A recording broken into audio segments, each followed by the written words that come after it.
Assalamualaikum warahmatullahi wabarakatuh. Apa kabar Bapak Ibu? Pada kesempatan kali ini kita akan melanjutkan pembahasan kita mengenai tips dan trik mendapatkan nilai tinggi dalam ujian P3K nanti, khususnya untuk soal SJT. Sebelum masuk, saya mohon bantuan Bapak Ibu Guru untuk klik subscribe, like, dan bantu share agar tidak ketinggalan informasi, dan saya juga makin semangat untuk membuat konten-konten terkait dengan P3K tahun ini. Pertemuan yang lalu kita sudah belajar 3 part ya. Jadi yang belum tonton biar enak belajarnya, tonton juga video-video saya yang sebelumnya terkait dengan tips trik mendapatkan nilai tinggi di ujian P3K nanti. Guru yang ingin memesan soal prediksi saya bisa chat saya di nomor berikut ya. Jadi silahkan chat saya. Sekarang sudah tersedia lebih dari 10 mapel yang saya siapkan. Ini agak berbeda dengan tahun lalu. Kalau tahun lalu saya fokus di SJT umum guru, itu langsung saya share satu kali. Kalau sekarang saya buat per mapel berdasarkan permempan terbaru 2024 ya. Jadi di sini di dalam ebook ini sudah sesuai dengan jurusan Bapak Ibu yang bakal diujikan nanti. Dan kemudian saya kasih juga SJT umum khusus untuk guru ya. Jadi khusus untuk mapel dan SJT khusus untuk guru. Selain itu sudah ada manajerial, sudah ada sosiokultural, beberapa paket ya. Jadi Bapak Ibu bisa puas belajar di sana nanti.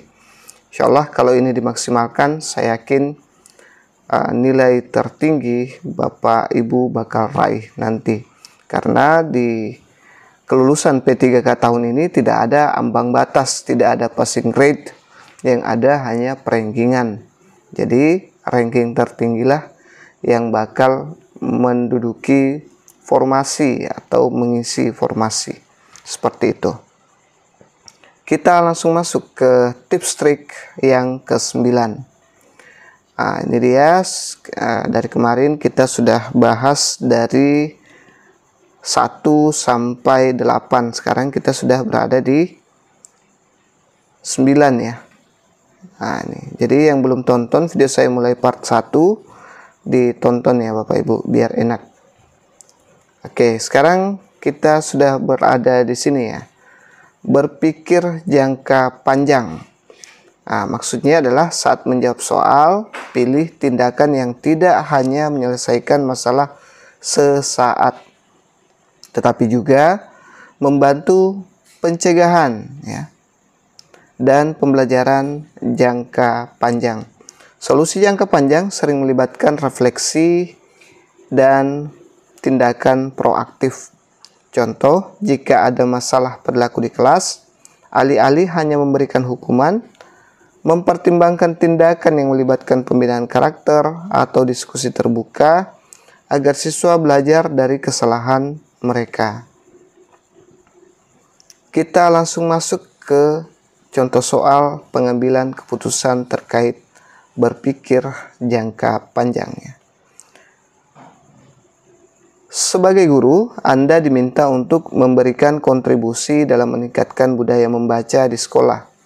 Anda menyadari bahwa membangun budaya membaca membutuhkan waktu dan kesabaran. Langkah apa yang sebaiknya Anda ambil untuk mencapai tujuan ini? A. Meminta siswa untuk langsung membaca buku-buku tebal sebagai latihan awal. B. Merancang program membaca berkelanjutan seperti klub membaca atau jadwal waktu membaca mingguan agar siswa dapat terlibat secara bertahap.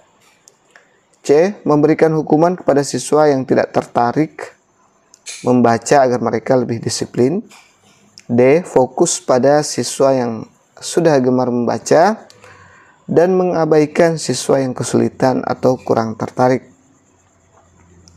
E. Membeli buku-buku baru tanpa memikirkan bagaimana penggunaannya di kelas. Silahkan dijawab dulu Bapak Ibu. Karena efektif kalau kita belajar di YouTube sambil kita coba jawab, baru kita lihat pembahasannya. Nah, sambil Bapak Ibu guru jawab, saya jelaskan sedikit bahwa pada saat ujian nanti harus dipahami ya masalahnya. Itu cari aman Bapak Ibu. Baru kita pilihkan solusinya ya, seperti itu.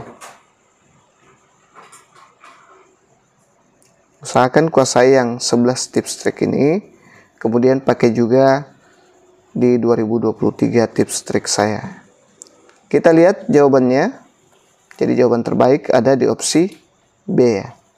Membuat program membaca berkelanjutan adalah langkah strategis untuk membangun budaya membaca secara jangka panjang. Langkah ini memberikan waktu bagi siswa untuk beradaptasi dan menyukai membaca secara bertahap, dibandingkan pendekatan yang terlalu mendadak atau memaksa. Kita lihat opsi-opsinya. Jadi ini kita anggap nilai 5 ya. Kemudian opsi A, meminta siswa untuk langsung membaca buku-buku tebal sebagai latihan awal. Ini kita anggap tidak efektif ya, kurang efektif karena biasanya kalau tidak bertahap itu siswa akan stres ya, akan kaget dengan kondisi baru tersebut dengan langsung membaca buku-buku tebal.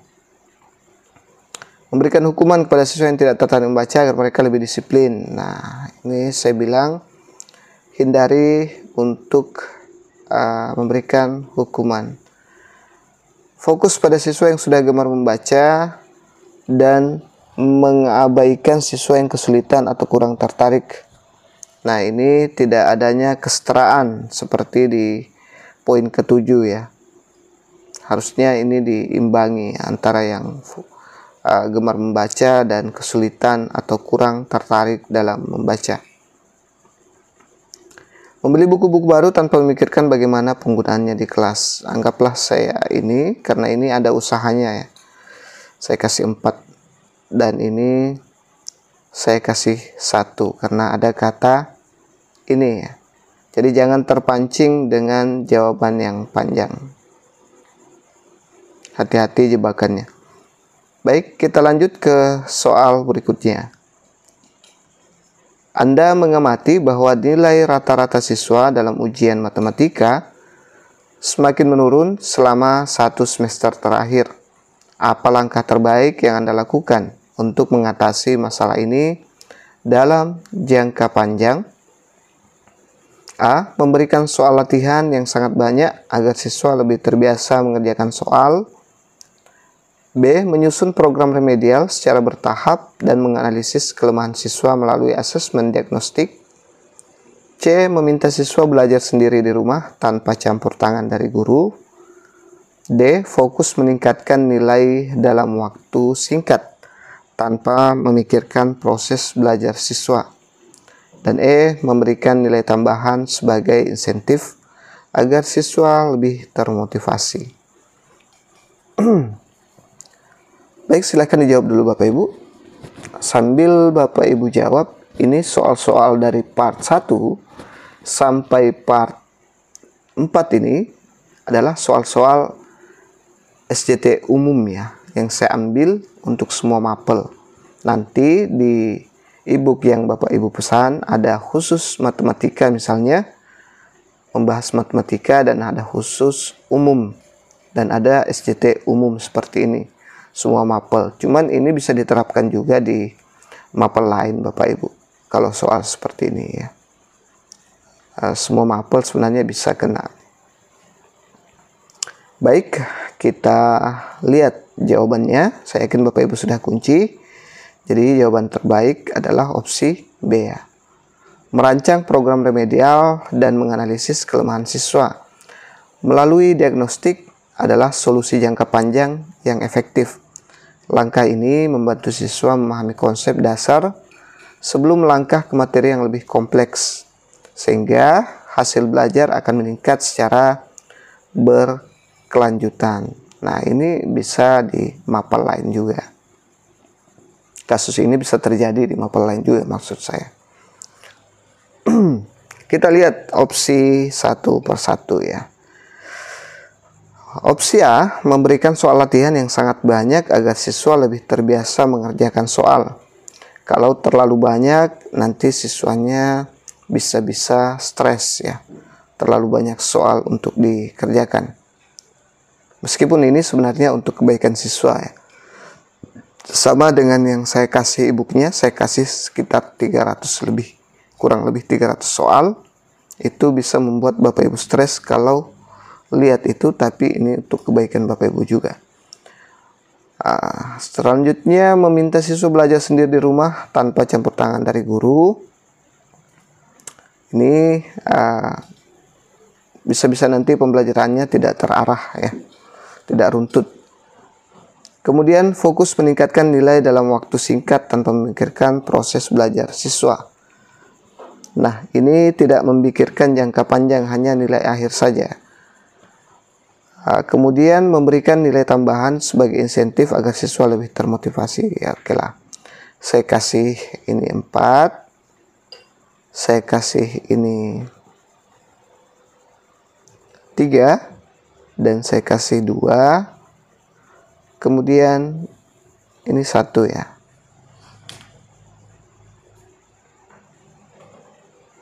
Ya, terserah Bapak Ibu mau memberikan nilai setiap opsi ini. Yang jelas opsi B adalah opsi yang terbaik.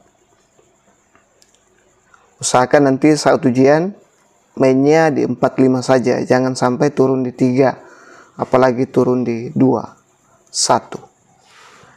Kita lanjut ke soal berikutnya mengenai penyelesaian masalah jangka panjang ya.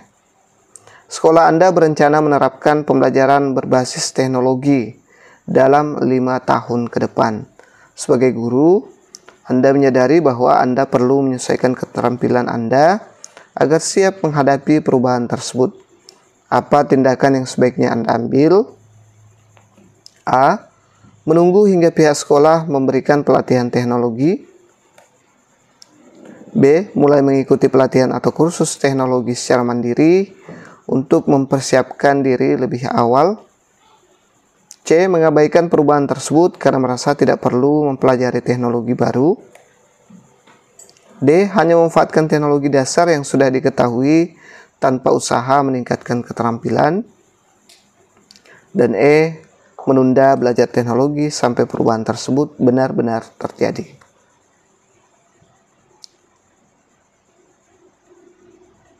Baik, saya yakin Bapak Ibu guru sudah mengunci jawabannya. Kalau dirasa terlalu cepat, bisa gunakan tombol pause ya. Jadi jawaban terbaik di opsi B ya. Mengikuti pelatihan atau kursus teknologi secara mandiri adalah langkah proaktif ya, untuk mempersiapkan diri menghadapi perubahan jangka panjang. Tindakan ini menunjukkan sikap berpikir jangka panjang yang mendukung kelancaran adaptasi terhadap teknologi baru ya. Kita memang sekarang dituntut untuk menguasai teknologi ya. Guru yang tidak menguasai teknologi bakal tertinggal ya, bakal terbelakang. Kita lihat opsi-opsinya. Menunggu hingga pihak sekolah memberikan pelatihan teknologi. Ini terkesan kurang aktif ya. Tapi tidak apa-apa. Kita kasih poin 4 di antara poin-poin opsi-opsi yang lain. Kalau B kita sudah pilih. Mengabaikan, ini saya kasih 1 ya. Kemudian hanya memanfaatkan teknologi dasar yang sudah diketahui tanpa usaha meningkatkan keterampilan. Nah, ini saya kasih 3. Kemudian menunda belajar teknologi sampai perubahan tersebut benar-benar terjadi. Nah, ini kita sudah ketinggalan, orang sudah belajar, kita baru mau mulai belajar. Kita lanjut ke tips trik selanjutnya. Ini yang ke-10. Hindari tindakan yang emosional. Soal SCT seringkali menguji kemampuan Anda dalam mengelola emosi. Pilihan jawaban yang menunjukkan bahwa Anda bisa mengatasi situasi dengan tenang dan rasional, bukan dengan reaksi emosional yang berlebihan. Contoh, jika ada siswa yang menantang otoritas Anda di depan kelas, pilih jawaban yang melibatkan pendekatan dialog yang tenang dan terukur, bukan kemarahan atau tindakan impulsif. Kita lihat contoh soal yang berkaitan dengan hindari tindakan yang emosional. Di tengah pelajaran, seorang siswa terus mengganggu teman-temannya dengan cara berbicara keras dan memindahkan barang di meja temannya. Anda merasa kesal karena ini sudah terjadi beberapa kali. Langkah apa yang sebaiknya Anda lakukan? A. Memarahi siswa tersebut di depan kelas agar menjadi contoh bagi siswa yang lainnya. B. Menghentikan pelajaran sejenak untuk memberi peringatan keras kepada siswa tersebut. C. Menahan emosi, mendekati siswa secara tenang, dan mengajaknya berbicara secara pribadi setelah kelas selesai.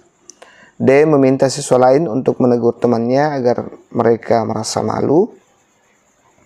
Dan E. Mengabaikan tindakan tersebut dan tetap melanjutkan pelajaran. Silahkan dijawab dulu Bapak Ibu.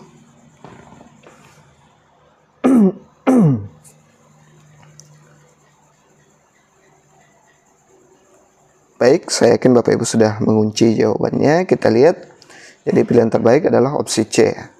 Karena tindakan ini mencerminkan pengendalian emosi dan menunjukkan profesionalisme.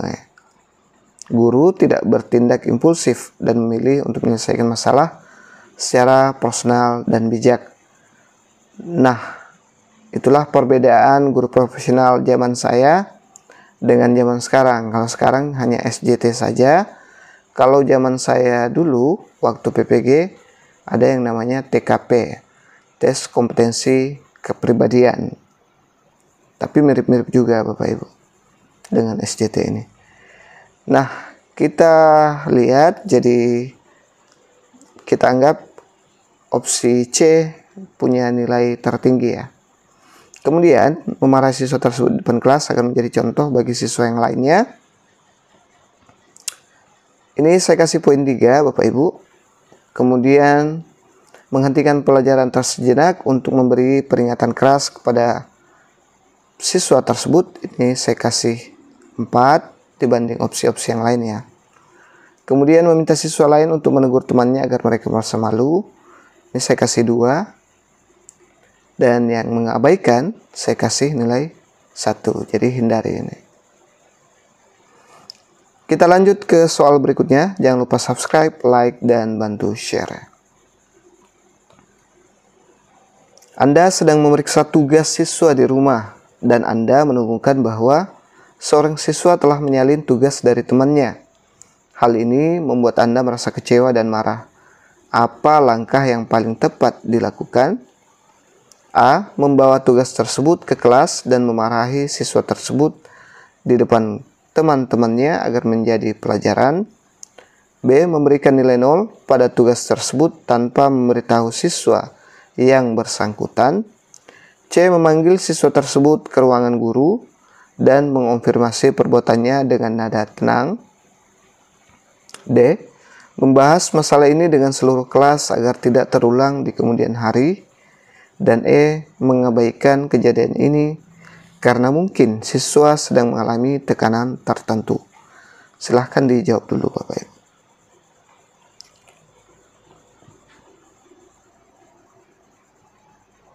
Salah satu kunci untuk sukses di SJT adalah dengan banyak melihat contoh soal ya. Dengan banyak membaca contoh soal, mempelajari banyak soal, nanti akan refleks saja menjawab. Baik, kita lihat jawaban yang terbaik ada di opsi C ya. Karena menunjukkan pengendalian emosi, memprioritaskan komunikasi yang tenang, memberikan kesempatan kepada siswa untuk menjelaskan atau menyadari kesalahan mereka tanpa rasa malu ya. Kita lihat opsi A, membawa tugas tersebut ke kelas dan memarahi siswa itu di depan teman-temannya agar menjadi pelajaran. Kurang tepat ya. Memberikan nilai 0 pada tugas tersebut tanpa memberitahu siswa yang bersangkutan. Nah, ini bisa kita lakukan Bapak Ibu kalau dalam konteks yang lebih sulit daripada ini. Misalnya kita sering menemukan atau kita sudah memberikan opsi C ini berulang kali dan dia tetap mengulangi. Nah, ini kita bisa langsung kasih ini ya, langsung kasih ini. Nah, ini artinya dia tegas ya, bukan keras tapi dia tegas. Membahas masalah ini dengan seluruh kelas agar tidak terulang kemudian hari. Ini saya kasih nilai 4 lah. Mengabaikan 1 ya.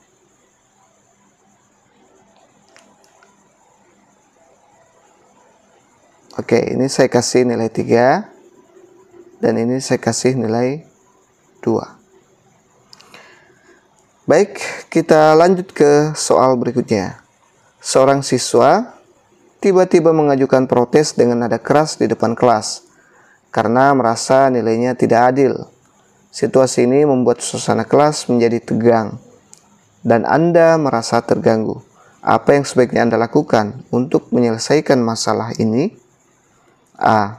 Menegur siswa tersebut di depan kelas untuk menunjukkan bahwa sikap seperti itu tidak sopan. B. Meminta siswa untuk keluar dari kelas agar suasana kembali tenang. C. Menyatakan bahwa diskusi nilai hanya bisa dilakukan setelah pelajaran selesai, lalu melanjutkan pelajaran seperti biasa. D. Memberikan penjelasan tentang nilai tersebut langsung di depan kelas agar siswa lainnya memahami konteksnya. Dan E. Tidak menanggapi protes siswa tersebut dan mengabaikannya hingga siswa merasa malu. Baik, silahkan dijawab dulu Bapak Ibu.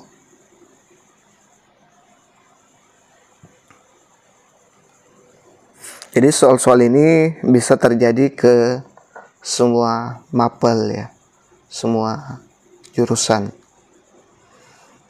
Baik, seperti ini contoh nilai SJT untuk umum yang kurang lebih 200 soal yang saya bagikan di ebook saya. Kita lihat jawabannya. Jadi jawaban yang terbaik di opsi C ya.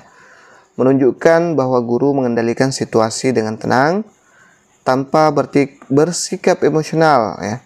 Guru menempatkan diskusi nilai pada waktu yang tepat dan tidak memperpanjang ketegangan depan siswa lain. Jadi ini kita anggap nilai 5. Opsi A, menegur siswa tersebut di depan kelas untuk menunjukkan bahwa sikap seperti itu tidak sopan. Saya kasih nilai 3 untuk yang ini. Kemudian meminta siswa untuk keluar dari kelas agar suasana kembali tenang. Ini saya kasih nilai 2. Kemudian memberikan penjelasan tentang nilai tersebut langsung di depan kelas agar siswa lainnya memahami konteksnya. Ini saya kasih nilai 4 ya. Selanjutnya tidak menanggapi protes siswa tersebut. Ini ada lagi mengabaikan, saya kasih nilai 1 ya. Jadi sebaiknya ini nanti kita selesaikan setelah pembelajaran, baru kita full API. Nah, ini jadi bisa opsi terbaik setelah opsi kelima ya. Mungkin teman-teman memilih ini. Ini juga sebenarnya bagus agar siswa lain bisa memahami konteks penilaiannya juga, jadi sekaligus ya. Tapi ini kan hanya seorang siswa ya di sini kasusnya. Seandainya beberapa mungkin kita bisa pakai opsi D untuk poin 5. Seperti itu alasan saya Bapak Ibu. Kita lanjut ke tips trik yang terakhir dari 11 tips trik ini ya. Gunakan pemikiran reflektif ya. Dalam situasi tertentu, Anda mungkin diminta untuk mengevaluasi tindakan Anda atau orang lain. Gunakan kesempatan ini untuk berpikir reflektif tentang tindakan yang paling tepat dan bagaimana tindakan tersebut bisa berdampak positif bagi semua pihak yang terlibat. Contoh, jika Anda menyadari bahwa metode pengajaran yang Anda gunakan tidak efektif, pilih jawaban yang mencerminkan kesediaan Anda untuk berubah atau mencari alternatif metode pembelajaran. Kita lihat contoh soal yang berkaitan dengan menggunakan pemikiran reflektif. Setelah menyelesaikan pelajaran tentang pecahan di kelas 5, Anda menyadari bahwa sebagian besar siswa masih mengalami kesulitan memahami materi tersebut. Apa langkah terbaik yang dapat Anda ambil? A. Mengulang pelajaran dengan cara yang sama untuk memastikan siswa memahami. B. Mengidentifikasi pendekatan mengajar yang digunakan dan mengevaluasi keefektifannya. C. Membahas kesalahan siswa satu persatu di depan kelas untuk meningkatkan perhatian mereka. D. Meminta siswa untuk belajar secara mandiri dan memberikan ujian ulang. Dan E. Melanjutkan ke materi berikutnya karena waktu pembelajaran terbatas. Nah, ini contoh soal PCK model SCT ya. Jadi jangan kaget ya kalau dapat soal seperti ini nanti Bapak Ibu. Ini yang saya maksud PCK ya. Ini terkait dengan pedagogi sebenarnya. Pedagogi dan pengetahuan. Kita lihat jawabannya Bapak Ibu. Jadi jawaban terbaik adalah mengidentifikasi pendekatan mengajar yang digunakan dan mengevaluasi keefektifannya. Ini terkait refleksi dalam modul ajar ya. Refleksi guru, ada refleksi siswa ya. Pemikiran reflektif melibatkan evaluasi tindakan atau pendekatan yang dilakukan untuk menentukan cara yang lebih baik ke depannya. Dalam kasus ini, mengevaluasi pendekatan pembelajaran adalah langkah yang paling tepat ya. Mengulang pelajaran dengan cara yang sama untuk memastikan siswa memahami. Nah, ini kurang efektif ya. Oke, saya kasih nilai 3 saja. Mengidentifikasi pendekatan mengajar, ya ini tadi 5 ya. Membahas kesalahan siswa satu persatu di depan kelas untuk meningkatkan perhatian mereka. Ini justru malah menyalahkan siswa ya. Saya kasih nilai 2 lah. Selanjutnya meminta siswa untuk belajar secara mandiri dan memberikan ujian ulang. Nah, ini saya kasih nilai 4. Ini saya kasih nilai 1. Dia lanjut tanpa menyelesaikan masalah ya. Padahal di sini siswa banyak yang masih mengalami kesulitan memahami materi pecahan tersebut. Kita lanjut ke soal berikutnya terkait dengan melakukan menggunakan reflektif ya. Melakukan reflektif.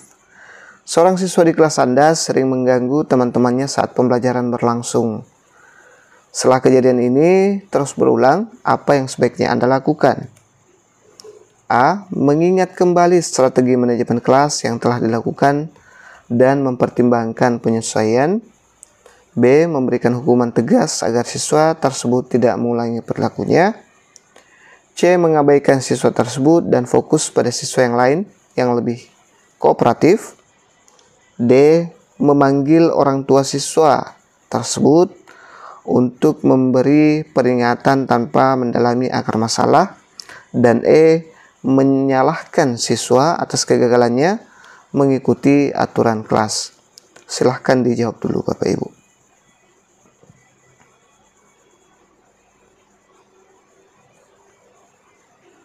Baik, saya yakin Bapak Ibu sudah jawab, sudah mengunci jawabannya. Kita lihat jawaban terbaik adalah mengingat kembali strategi manajemen kelas dan kemudian yang telah digunakan kemudian mempertimbangkan penyesuaiannya, apakah sesuai atau tidak, apakah sudah bagus atau tidak ya. Pemikiran reflektif membantu guru mengevaluasi apakah strategi manajemen kelas yang digunakan sudah efektif. Dengan cara ini, guru dapat menemukan pendekatan yang lebih sesuai untuk menangani perilaku siswa. Setelah melaksanakan sebuah metode pembelajaran ya, ini sudah soal yang berikutnya ya. Maaf, sudah jam 1 Bapak Ibu malam, jadi agak linglung. Kita lihat opsi-opsinya. Jadi opsi terbaik ada di opsi A ya. 5. Kemudian memberikan hukuman, saya sudah bilang hindari ini. Memberikan hukuman saya kasih 2 ya. Mengabaikan saya kasih 1.